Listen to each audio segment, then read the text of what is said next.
What's up? Matt from Merchfab here. This is going to be the first video of 2023 and I hope everyone had a good Christmas and New Year. I've spent a decent amount of time over Christmas working on the cars and I've made some good progress on the Mini, and I've also been making some good progress on the turbo conversion on this one. As well as that, I've been working on a little Ken Block tribute piece. Ken was a hero of mine, and I'm sure there's a load of people watching that could say the same.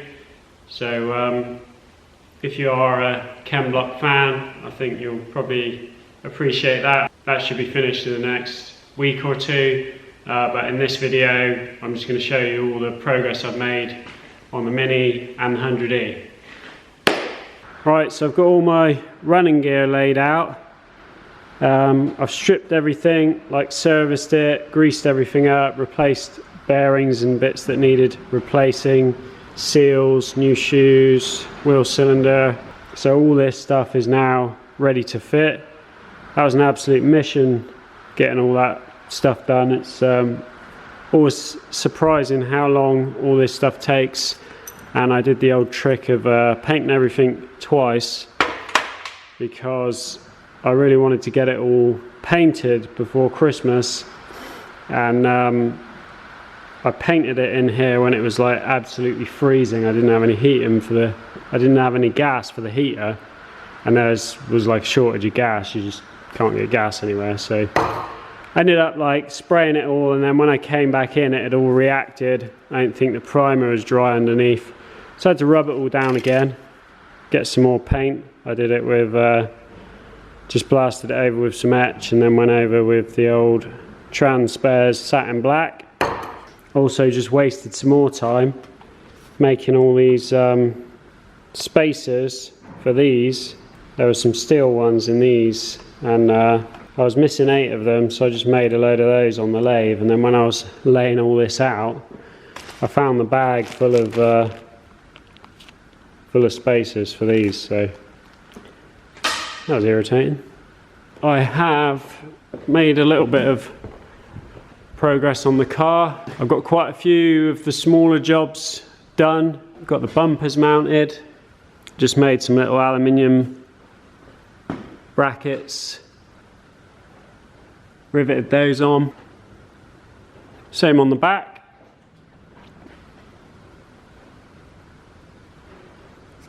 So that's looking good. Got windows in it. Polycarbonate windows in the sides and the back. The front screen is the original glass. This one needs trimming down a little bit, where it's slightly too big, so it's like bowing in. So I need to take that one back out and just trim a bit off it again. I also got a radiator installed. That's my top mounts. That's the lower mount down there. Same in there. Apparently a lot of the guys just rely on the hoses to keep the rad in place, but I don't know, I just didn't like the idea of that. But when I bought all the bits for the car, it came with a Metro radiator, and that's what I was going to use. But these Vauxhall ones are, I think it was 35 quid, and it's very similar, and it's way lighter, and if I damage it, it's going to be easy to get a replacement. If I use the Metro one, if it does get damaged, it's always going to be difficult to find another one. So also I've got some tyres. A chap called Austin gave me a full set of tyres. They're old and they've been sat for a while. A couple of them have just started to crack, but they're brand new. They've never been used, but they've just been stood up for a while. But I think they'll be fine for doing some testing. Look good on the wheels. So yeah, cheers for those, Austin, much appreciated. I've got my doors sorted out, ready to go. I made these latches, which are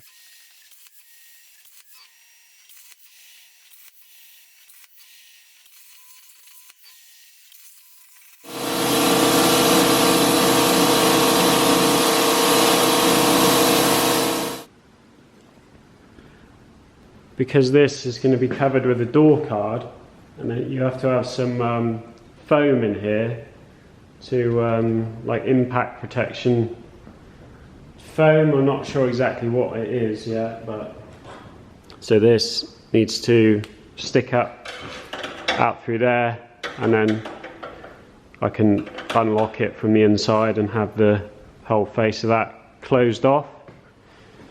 So I'm going to drill that out, rivet this onto here, and then that'll be my, no, like that, sorry.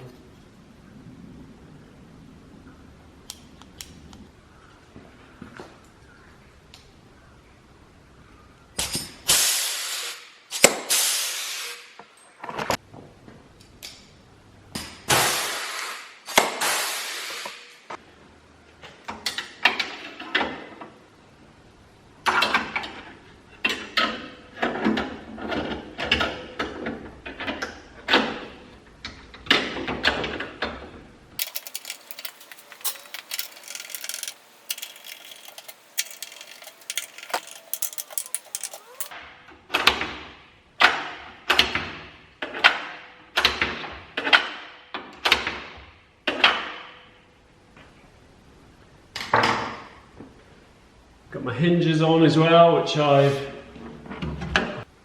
drilled and lightened because they were surprisingly heavy. When I first started building this Mini, someone in the comments said, "You're going to be one of those guys that drills holes in every part and weighs it soon." And that is me. Although I didn't weigh it. It would have been interesting to see how much you can actually save drilling this stuff. I noticed a lot of people drill holes all around here as well, but is it worth doing? We'll find out when I weigh the car. Yeah, so the only thing I've got to do is do the Lexan.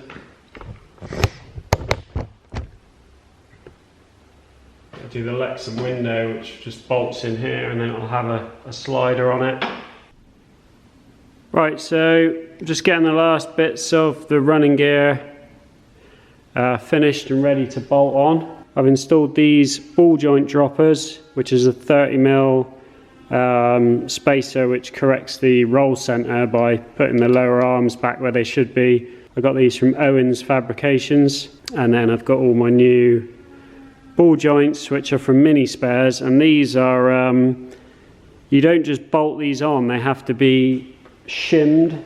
So you've got these little thin shims, and they sit in there in between the little dome part and the base, and you adjust those shims till you get it basically so it feels like, you know, tight but not too tight. That's, to my feeling, that's kind of what a new ball joint feels like. You can just about move it by hand.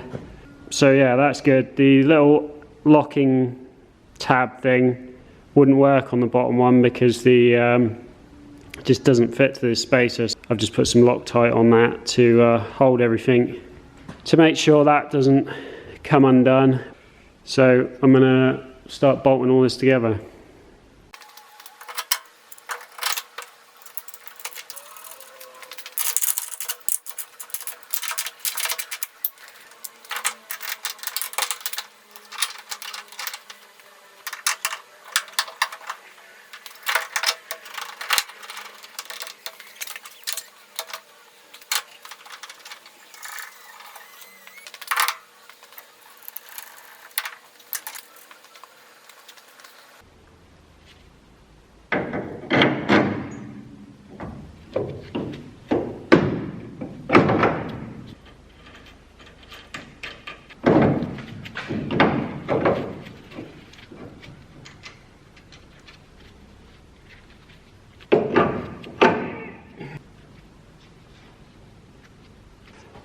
So getting all this in was fun.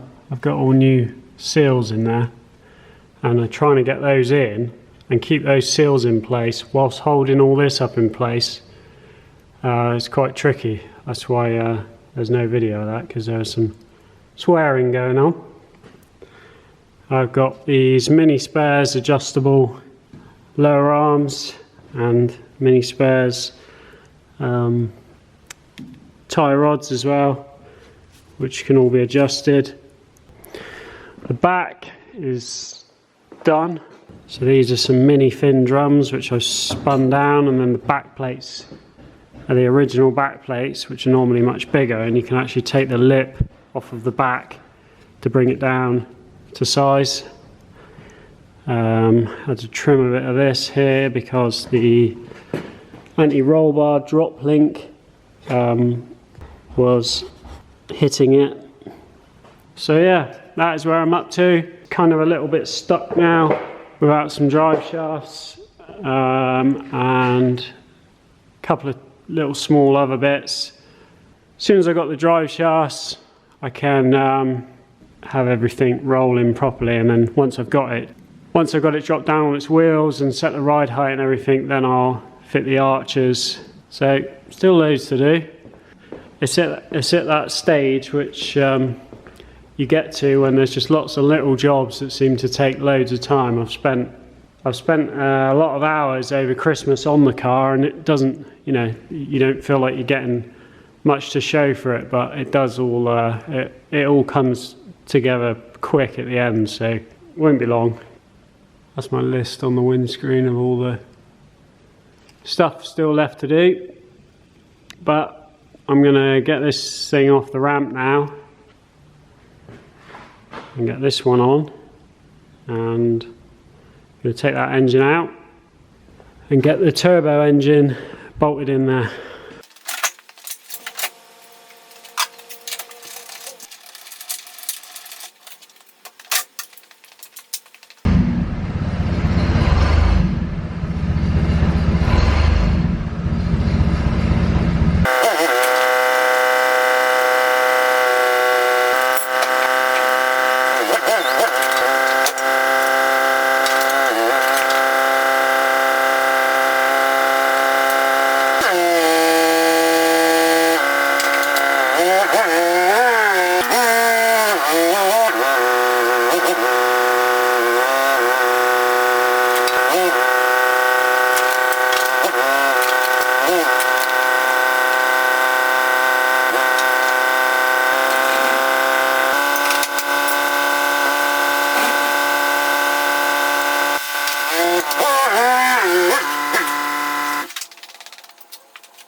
Right, so I've got my intercooler mounts done, got the radiator mounts done, and all I had to do was basically just remake the mounts 30mm further forward and that was enough room just to get the intercooler in there.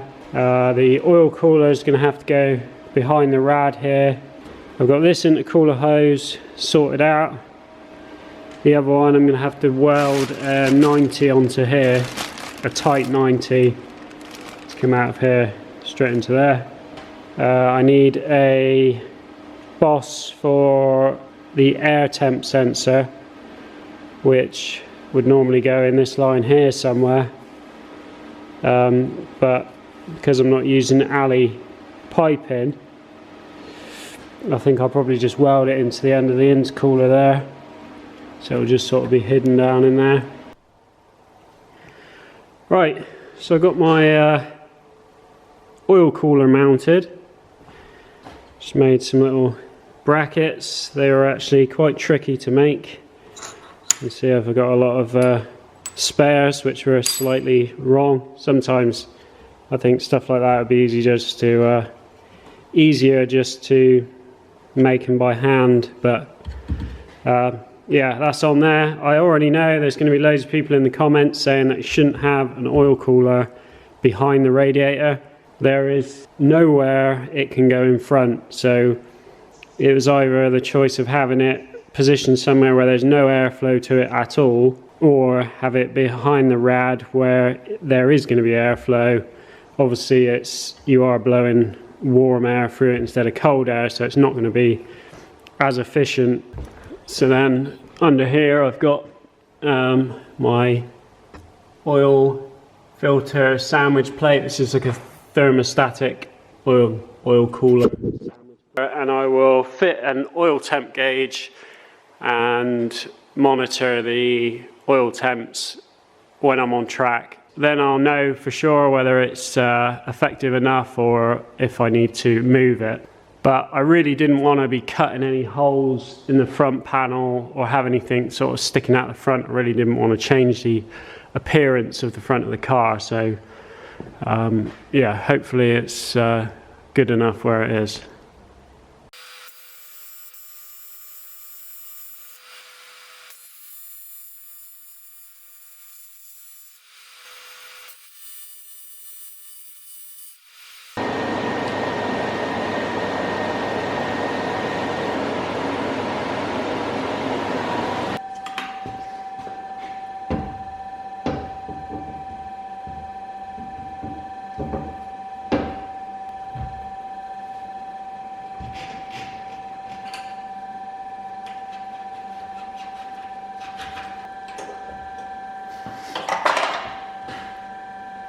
Like a glove.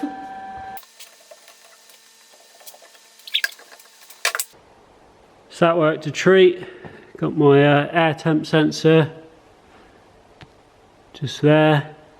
Got my hosing done. I can shorten this hose down a little bit more, but there is clearance between everything. Just definitely a lot more packed in than it was before. I did like the openness of the naturally aspirated setup. You've got a lot of space everywhere. This is obviously looking a lot more cluttered now, but yeah, still got everything in there with a good amount of clearance around everything.